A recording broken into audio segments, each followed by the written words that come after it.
بسم اللہ الرحمن الرحیم۔ آج کا میرا ٹاپک ہے آداب زیارت قبور، اور میں نے جو کتاب لی ہے وہ فضائل حج ہے، جو مولانا زکریا کاندھلوی کی لکھی ہوئی ہے۔ صفحے نمبر 139 پر لکھتے ہیں، اس ناپاک و ناکارہ کے خیال میں روز اقدس پر زائرین کے رٹے ہوئے الفاظ بغیر سوچے سمجھے طوطے کی طرح پڑھنے کی بجائے نہایت خشوع خضوع سکون اور وقار سے 70 مرتبہ الصلاۃ والسلام علیک یا رسول اللہ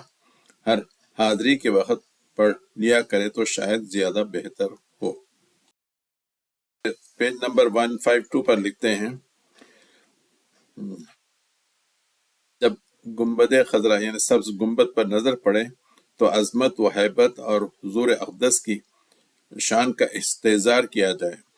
اور یہ سوچے کہ اس پاک خبا میں وہ ذات اقدس ہے جو ساری مخلوقات سے افضل ہے، انبیاء کی سردار ہے، فرشتوں سے افضل ہے، جو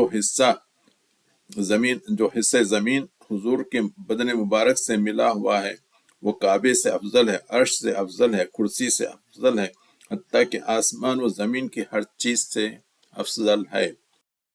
یہ کیا فرماتے ہیں؟ جو حصے زمین حضور صلی اللہ علیہ وسلم کے بدن مبارک سے ملا ہوا ہے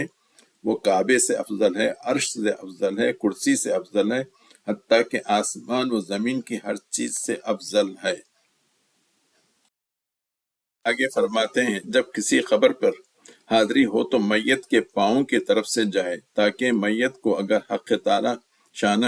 آنے والے کا کشف عطا فرمائے تو دیکھنے میں سہولت ہو، یعنی میت بھی آپ کو دیکھ سکتی ہے۔ اس لیے کہ جب میت قبر میں دائیں کروٹ لیتی ہے تو اس کی نظر قدموں کی طرف ہوتی ہے۔ اگر کوئی سرہانے کی طرف سے آئے تو میت کو دیکھنے میں مشکل ہوتی ہے۔ اس ضابطے کے موافق اس جگہ بعض علماء نے لکھا ہے کہ ختم مبارک کے جانب سے حاضر ہو،